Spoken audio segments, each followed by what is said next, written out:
She paid for a stranger's coffee. 1 hour later, helicopters were waiting outside. You think you know how the world works. You wake up, go through your routine, make your choices, small ones, big ones. But what if I told you that the tiniest gesture, a $3 coffee, could flip your entire reality upside down? Picture this: a rainy Tuesday morning. The kind where the sky looks like it's been crying all night. Sarah walks into her usual coffee shop, orders her usual latte, reaches for her wallet. Behind her, a man fumbles with his pockets. His card declined. His face flushes red. You've been there, haven't you? That moment when the universe seems to shrink to the size of a credit card reader, and everyone's eyes feel like spotlights on your embarrassment. Sarah doesn't think twice. She taps her card again. "I've got it," she says. The man protests. She insists. $3.47, the price of kindness on a Tuesday morning. What would you have done? Really think about it. Would you have noticed? Would you have cared? Most days, we're so wrapped up in our own storms that we don't see the rain falling on others. The man thanks her. Jeffrey, he says his name is. Grey suit, tired eyes, the kind of smile that looks like it hasn't been used in a while. They exchange pleasantries. He promises to pay it forward. She waves it off. Just another Tuesday, just another coffee. But here's where the story takes a turn that no one, not Sarah, not Jeffrey, not the barista wiping down the counter, could have predicted. Because sometimes the universe has been waiting for exactly the right moment, exactly the right gesture, to reveal just how connected we all really are. Sarah heads to her car. Her phone buzzes. Unknown number. She almost doesn't answer. But something, call it instinct, call it fate, call it the lingering warmth of a good deed, makes her swipe right. "Miss Chen, this is regarding your father's case. We need you to come immediately." Her father's case. The words hit like ice water. Her father had been missing for 3 years. 3 years of dead ends, cold trails, and nights spent staring at his photo, wondering if he was even alive. The coffee cup slips from her hand. It shatters on the pavement, brown liquid spreading like a prophecy across the concrete. And that's when she hears it. The unmistakable thrum of helicopter blades cutting through the morning air. You never know who you're really talking to. That's the first lesson Sarah learned that day. Jeffrey wasn't just a man with a declined card. He was Lieutenant Colonel Jeffrey Morrison, head of a classified military intelligence unit. And that morning, he hadn't forgotten his wallet. He'd been testing something, testing someone, testing her. Does that sound impossible? Like something out of a movie? Stay with me. Because the truth is often stranger than anything Hollywood could dream up. For 3 years, Jeffrey's unit had been tracking an international kidnapping ring, the kind that operates in shadows, the kind that makes people disappear without a trace. Sarah's father had been investigating them as a journalist when he vanished. But here's what Sarah didn't know. Her simple act of kindness had just passed the final test in a psychological profile that had been building for months. They'd been watching her, not in a creepy way, in a desperate way. They needed someone with specific qualities, someone with her language skills. She spoke 4 languages fluently. Someone with her background in cryptography, a hobby she'd picked up in college. Someone with her exact psychological profile, empathetic enough to help a stranger, strong enough to handle what came next. Think about your own life for a moment. What hidden skills do you have? What unique combination of experiences has shaped you? You might be exactly what someone somewhere desperately needs. But they'll never know unless you show them who you really are.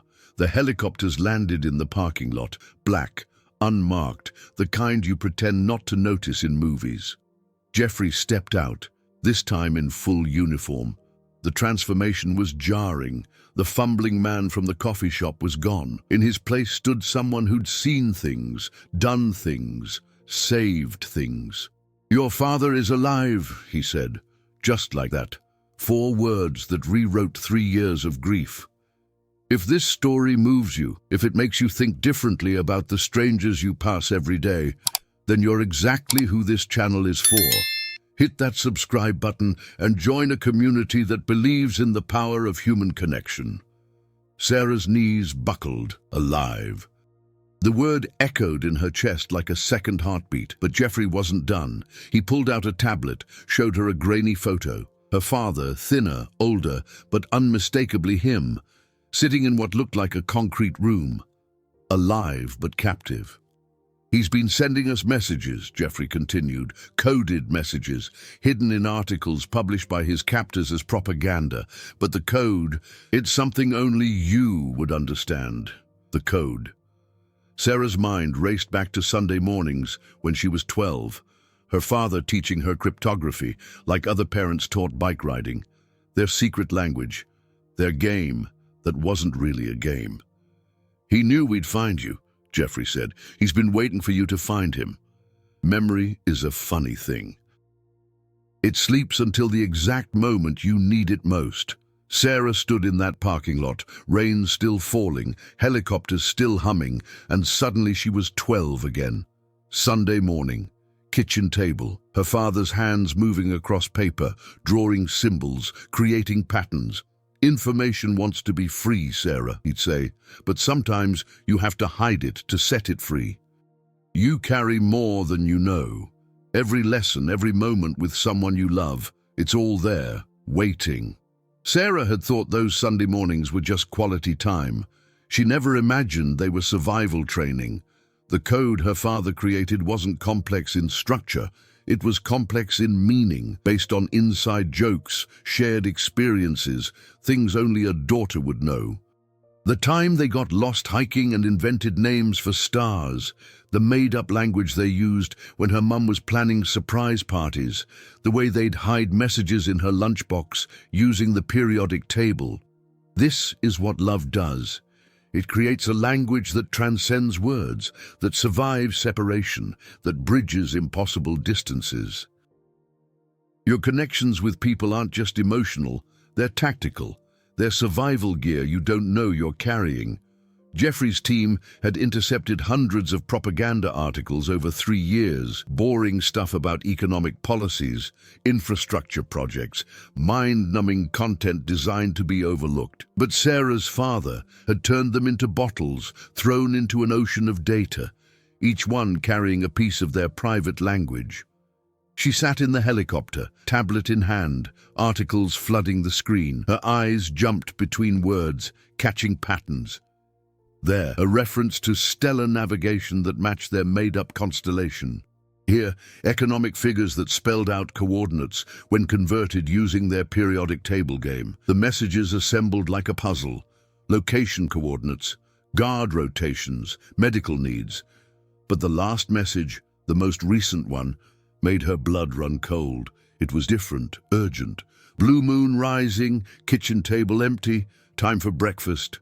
Anyone else would have seen nonsense. But Sarah knew. Blue moon, their code for danger. Kitchen table, their meeting place. Time for breakfast, the last chance. Her father wasn't just captive, he was running out of time. How recent is this? She asked Jeffrey. Published yesterday. Yesterday. While she was going about her life, complaining about traffic, worried about deadlines, her father was sending out what might be his final SOS. And he'd disguised it so perfectly that only one person in 7 billion could decode it. The helicopter banked sharply, heading toward a military base she didn't know existed. Below, the city shrank. Normal life became miniature. Sarah realized she was crossing a threshold. The person who bought that coffee an hour ago was already becoming a memory. Every hero's journey begins with a choice. Sarah's began with a $3 latte. But here's what they don't tell you about heroism. It's not a single grand gesture. It's 1,000 small ones. It's saying yes when every instinct screams no. It's trusting strangers who wear uniforms and speak in acronyms. It's believing that your ordinary self might be enough for an extraordinary situation. The military base materialized out of nowhere. Hidden in plain sight, disguised as a corporate campus. Sarah found herself in a briefing room that looked like something from a spy thriller. Screens everywhere, maps with red dots, photos of faces she didn't recognize but would soon never forget. Jeffrey introduced his team, each person a specialist, each carrying their own story of how they'd ended up in this room. The linguist who'd lost her brother to the same trafficking ring, the tech expert whose daughter had been rescued from them years ago, the field operative who'd spent 5 years undercover, gathering intelligence. You want to know what binds people together? Shared purpose, shared pain, shared determination to turn suffering into salvation. This wasn't just a military unit. It was a family forged by tragedy and hope. Your story matters. Your pain has purpose. If you're watching this feeling like your struggles are meaningless, hit that like button and let me know in the comments. You're not alone. They showed her everything. The trafficking ring operated across 17 countries. They kidnapped specific targets, journalists, activists, people who threatened their operations. But they'd made a mistake with Sarah's father. They'd underestimated him. Underestimated the power of a parent's love and a daughter's determination. The plan was insane, beautiful in its insanity. They would use Sarah's decoded intelligence to infiltrate the compound. But here's the twist. Sarah wouldn't just be decoding messages from safety. She would be going with them. Absolutely not, she said at first. I'm a data analyst. I work in an office. I've never even held a gun. Jeffrey smiled, that same tired smile from the coffee shop, but now she understood it differently. It was the smile of someone who'd seen ordinary people do impossible things. Your father didn't ask for a soldier, he said. He asked for you. The room fell silent. On the screens, her father's photo stared back at her. Thinner, older, but those eyes still held the same spark that had taught her codes on Sunday mornings. The same eyes that had seen her potential before she'd ever seen it herself. When do we leave? Sarah heard herself asking. The words surprised her. But maybe that's how courage works. It speaks through you before your fear can shut it down. Fear has a smell. It's metallic, like pennies in your mouth. Sarah learned this at 30,000 feet, military transport plane cutting through the night sky. 24 hours. That's all the time they had to transform her from data analyst to field operative. You think you know your limits until someone shows you that limits are just starting points. They taught her basic combat moves, not to fight, but to survive. They taught her communication protocols, not to be a soldier, but to not get soldiers killed. They taught her to trust, not the plan, but the people. The woman next to her, Captain Rivera, had been silent for most of the flight. Finally, she spoke. First mission? As if Sarah's white knuckles and rapid breathing hadn't given it away. First everything, Sarah admitted. Rivera pulled out a photo, a young boy, maybe 7, gap-toothed smile. My nephew, taken 4 years ago. We got him back, but... She trailed off. Some stories don't need endings. The spaces between words hold more truth than the words themselves. This is what courage looks like. Not the absence of fear, but the presence of something stronger. Love, purpose, the faces of people counting on you. Sarah pulled out her phone, scrolled to a photo of her father. Last Christmas before he disappeared. Both wearing ridiculous sweaters, both laughing at some joke she couldn't remember. We're going to get him back, Rivera said. Not a question, a promise, a prayer, a battle cry. The plane descended. Below, a country Sarah had never visited, speaking a language she happened to know. Funny how life prepares you for moments you never see coming.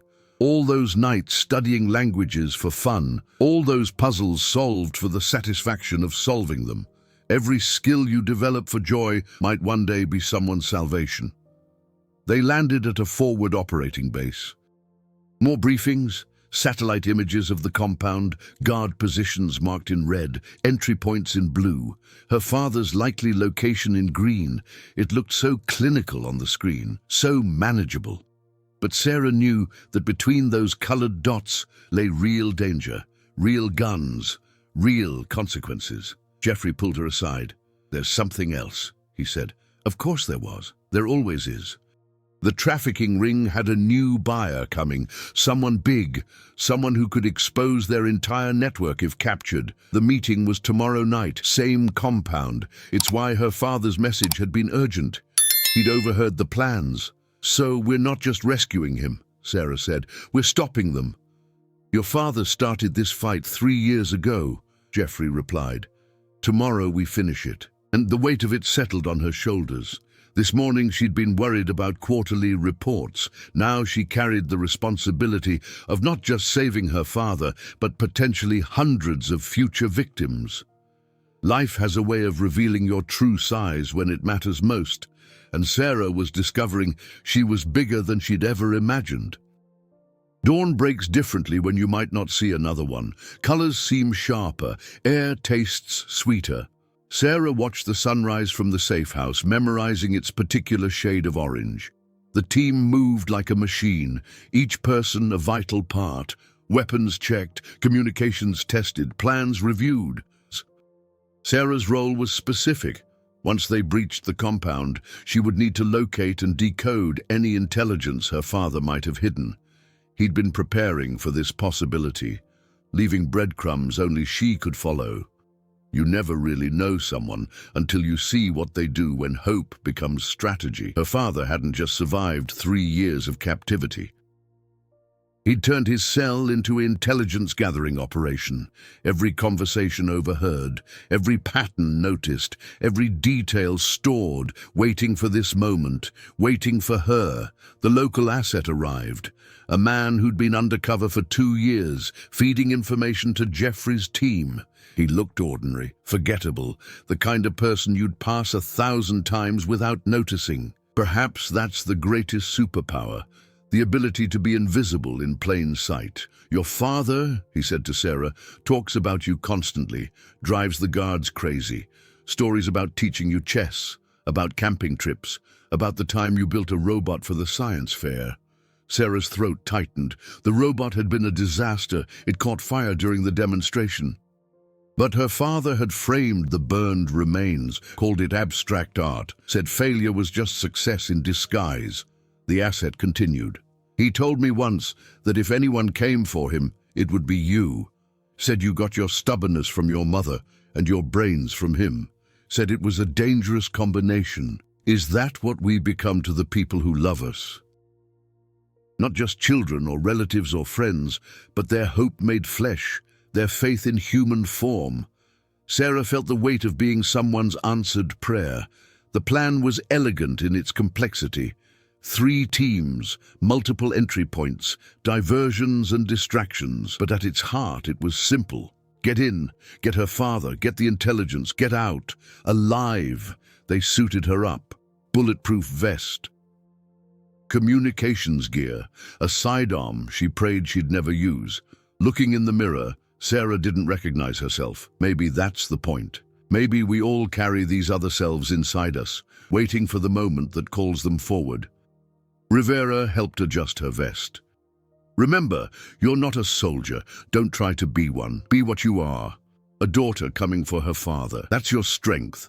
The convoy assembled. 6 vehicles, 30 operators. One analyst who'd never imagined her cryptography hobby would lead here.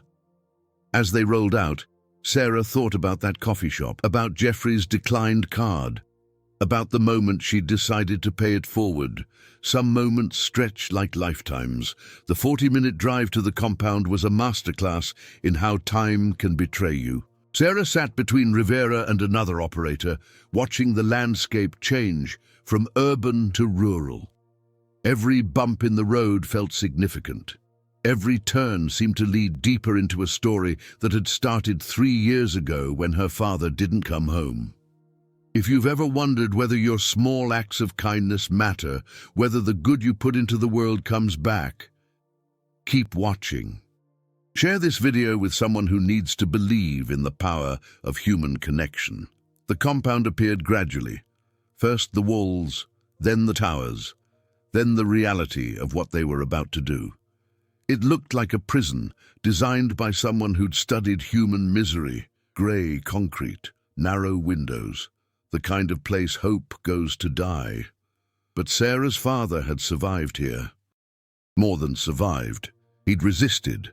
And if he could do that for 3 years, she could do this for 3 hours. Jeffrey's voice crackled through the comms. All teams in position.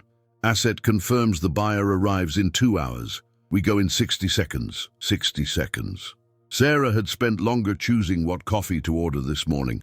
Now 60 seconds would determine everything. She thought about all the 60-second intervals in her life.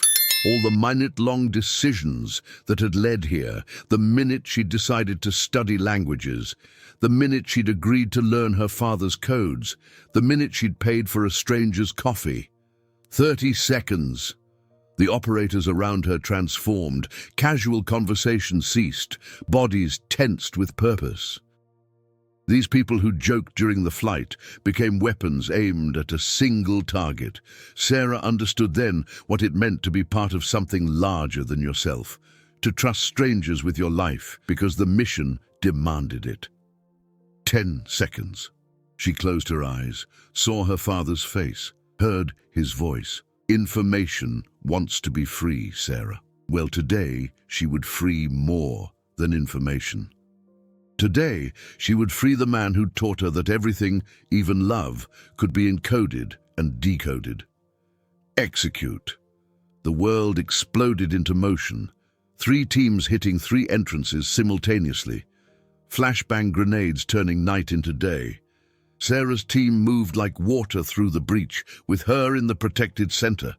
Her job was to survive and decode. Their job was to make that possible. The compound's interior was a maze, corridors branching into corridors, but the asset's intelligence was perfect. Turn left, 2 doors down, another left. Sarah realized she was mentally tracking their path, her father's training automatic even under fire.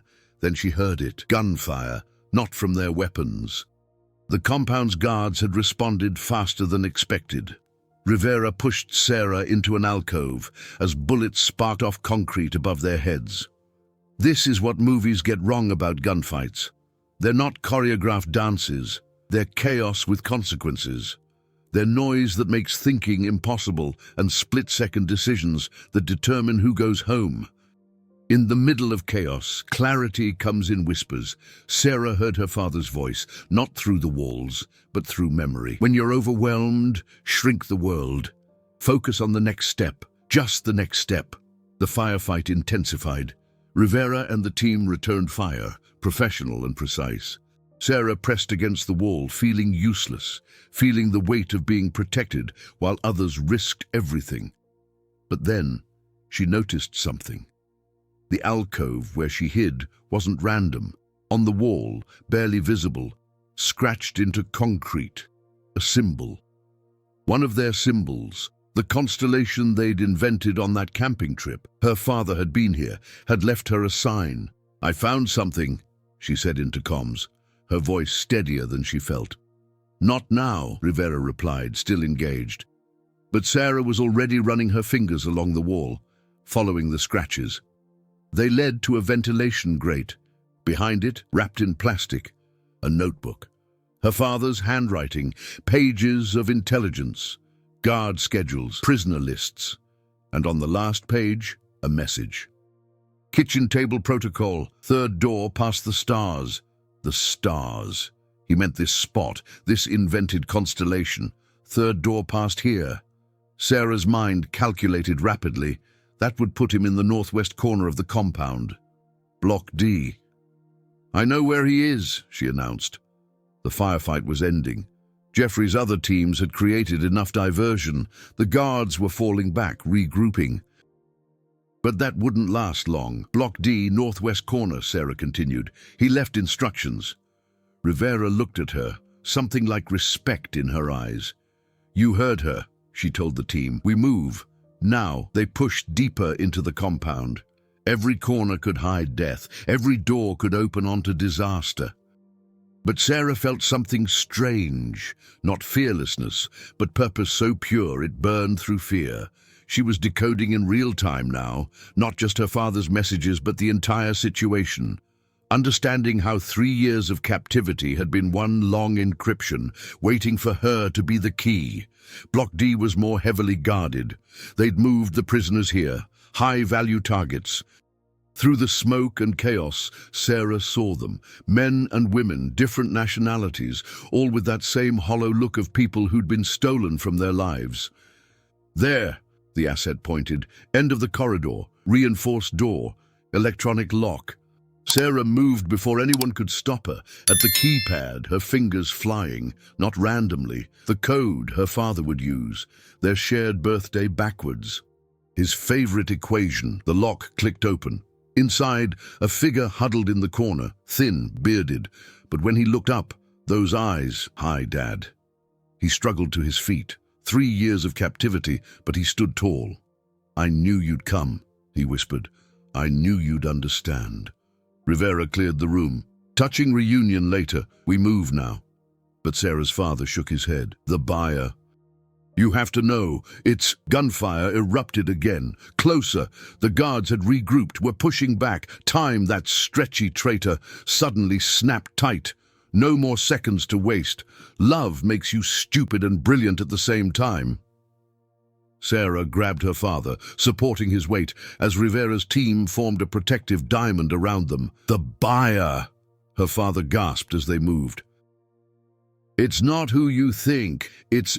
An explosion rocked the compound, not theirs. Someone else had joined the party.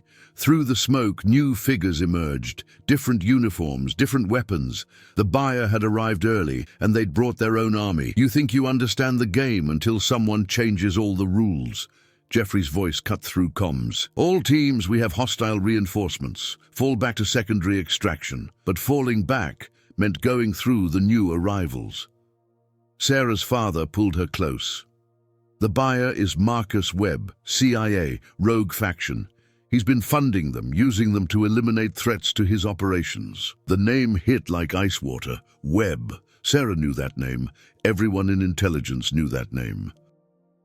A hero's hero, decorated, celebrated, trusted with America's secrets, and apparently selling them to the highest bidder. This is how the world really breaks. Not in grand conspiracies everyone can see, but in the small betrayals of those we trust most.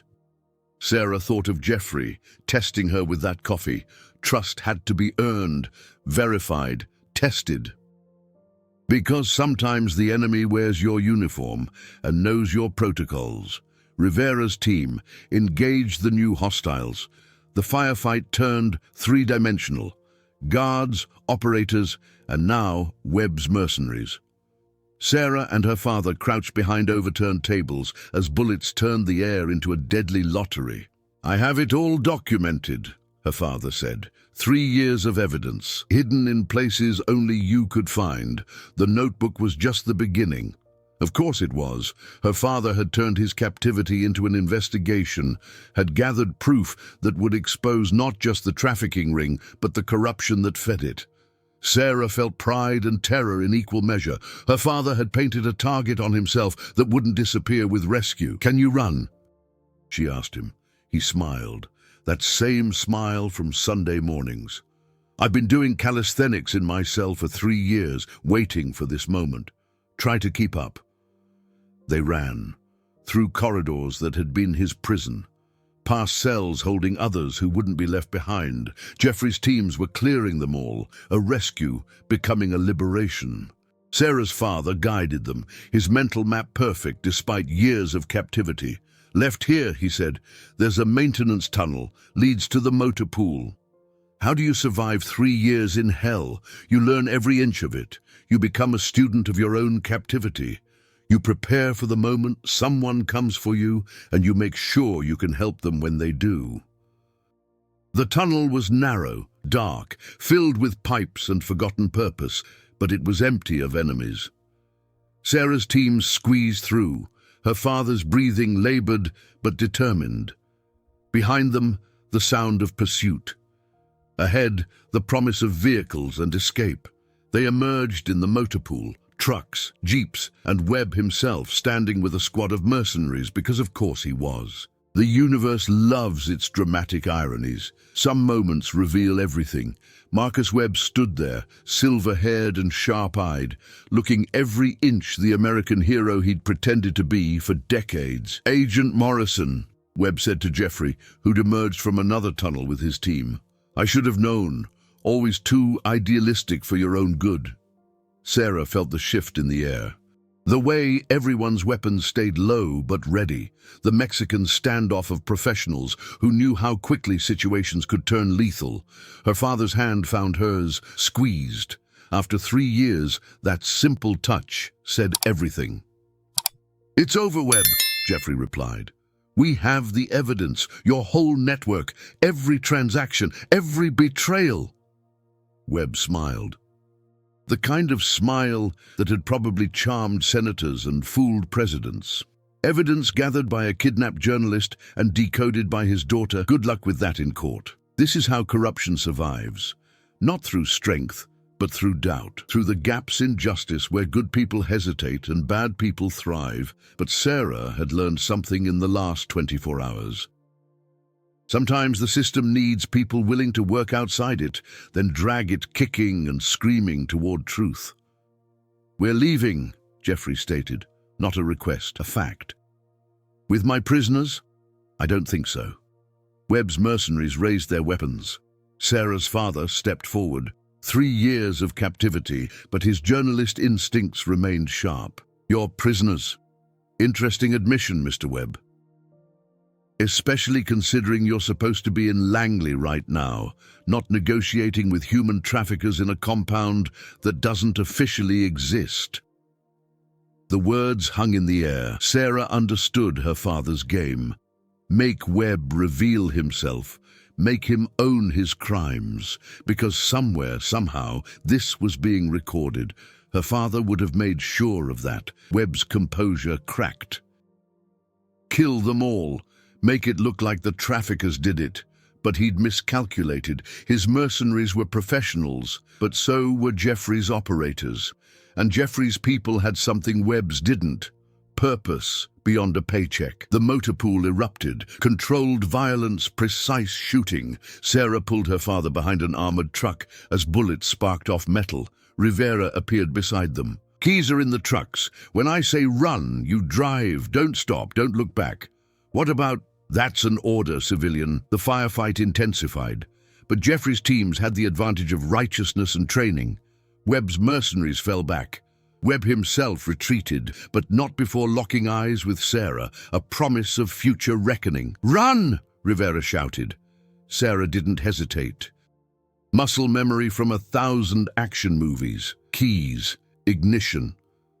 Her father jumped in beside her. Other rescued prisoners piled into trucks. Engines roared to life. The compound's gates appeared ahead, already blasted open by the initial assault. They burst through into the dawn light, free, alive together. In the mirrors, Sarah saw the compound burning, Webb's empire crumbling, Jeffrey's teams extracting with military precision. Her father guided her. Roads he'd memorized from glimpses through barred windows, turns he'd counted during transport.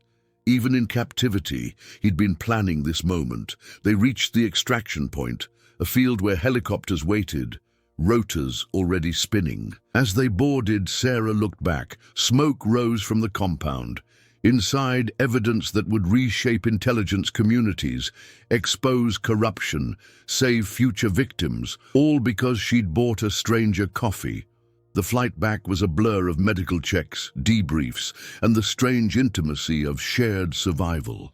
Sarah held her father's hand the entire way, afraid if she let go, she'd wake up. They landed at a secure facility, not the same base she'd left from. Everything had changed in 48 hours. Webb was in the wind, but his network was blown. Arrests were happening across 17 countries. The intelligence her father had gathered was already saving lives. In a quiet room, away from the chaos, Sarah and her father finally had their moment. 3 years of words spilled out. He told her about the early days, thinking he'd die.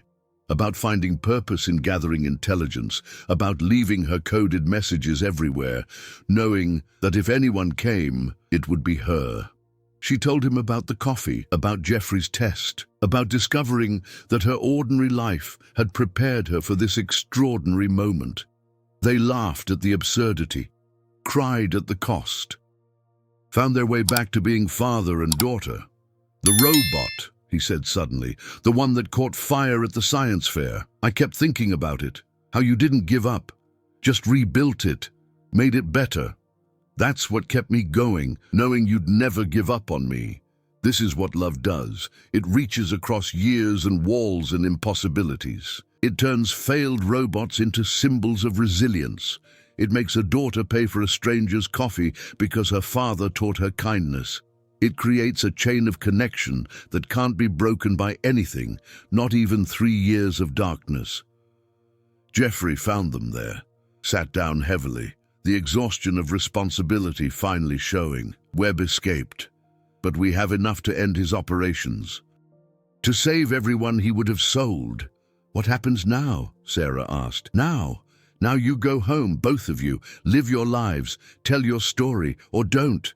But know that what you did here matters, will keep mattering. Every person we rescued, every victim we'll prevent, it all started with coffee." Sarah thought about that, how small actions ripple outward, how kindness compounds, how being human to each other might be the most radical act of resistance against a world that tries to make us cold. Her father squeezed her hand. "Home sounds good." But Sarah knew home would be different now. She was different. Not because she'd been part of a rescue mission, but because she'd learned what she was capable of, what anyone was capable of when love demanded action. They prepared to leave, back to normal lives that would never be normal again. But first, her father pulled out a worn notebook, his real journal, 3 years of thoughts he couldn't encode. "I wrote letters to you," he said, "every day, even when I thought you'd never read them. Want to know what they all said?" Sarah nodded, tears making the world blurry. "They all said the same thing. Thank you for teaching me that love is the only code that matters." 6 months later, Sarah stood in the same coffee shop. Same counter, same barista. But everything had changed. The story had broken worldwide, Webb's network dismantled, hundreds rescued. Her father's investigation-winning journalism awards he'd never sought. But for Sarah, the real victory was smaller. It was Sunday mornings with her dad again. It was inside jokes that no longer needed to be codes. It was the weight of absence finally lifted. She ordered her usual latte. Behind her, a woman fumbled with her purse, elderly, frustrated, the kind of small struggle that most people ignore. "I've got it," Sarah said, tapping her card. The woman protested. Sarah insisted. The barista smiled, remembering. Some patterns are worth repeating, some kindnesses are worth multiplying, because you never know who you're really helping. You never know what chains you're starting. The woman thanked her, eyes bright with surprise. As she left, she paused at Sarah's table. "You know, my grandson always says the world's gone cold.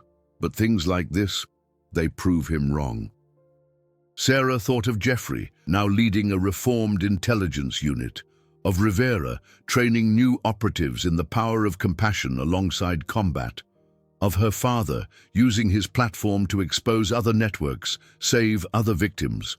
All ripples from a single act. That's the secret they don't tell you about changing the world. It doesn't require grand gestures or extraordinary people.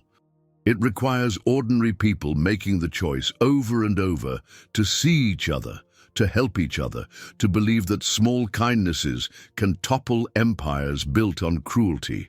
Sarah finished her coffee, checked her phone. A message from her father. "Sunday morning, kitchen table, bring donuts, no codes necessary." She smiled, stood to leave, and that's when she saw him. A young man at the counter. Card declined, face flushing. The barista apologetic but firm. Sarah didn't hesitate. Because here's the truth no one tells you. Every moment is a chance to be someone's miracle. Every interaction is an opportunity to prove that humanity's greatest strength isn't in its systems, or its technology, or its power. It's in the simple, radical act of giving a damn about each other. The young man tried to refuse her help. They always do. But Sarah had learned something from Jeffrey's test. Sometimes accepting help is harder than giving it. Sometimes letting someone be kind to you is the first step in passing that kindness forward. Pay it forward when you can, she told him. The same words she'd heard 6 months ago. The same words her father had lived by for 3 years in captivity. The same words that had started everything. As she left the coffee shop, Sarah felt the weight of possibility. Every person she passed could be another Jeffrey, another test, another chance to prove that small actions have infinite consequences. That buying someone's coffee might lead to helicopters and rescues and the dismantling of corruption. Or it might just make someone's day better, and that's enough too, because here's the final secret. You don't need helicopters to be heroic. You don't need conspiracies to unravel or fathers to rescue. You just need to see the person in front of you, really see them, and choose, in that moment, to make their load a little lighter. The world changes one coffee at a time, one kindness at a time, one person deciding that cynicism is easy but compassion is necessary. So the next time you see someone struggling, the next time you have the chance to help, the next time you wonder if your small gesture matters in a world that feels too big and too broken, remember Sarah, remember her father. Remember that every act of kindness is a code that someone, somewhere, desperately needs to decode. You are not too small. Your actions are not too insignificant. The stranger in front of you might be testing you, or they might just need coffee. Either way, your choice to help matters more than you'll ever know. Because kindness isn't just a nice gesture, it's a revolutionary act. It's a declaration that we refuse to let the world make us cold. It's proof that humanity's greatest superpower isn't strength or intelligence or wealth. It's the ability to see ourselves in each other, to reach across the space between stranger and friend. To pay for someone's coffee and accidentally save the world.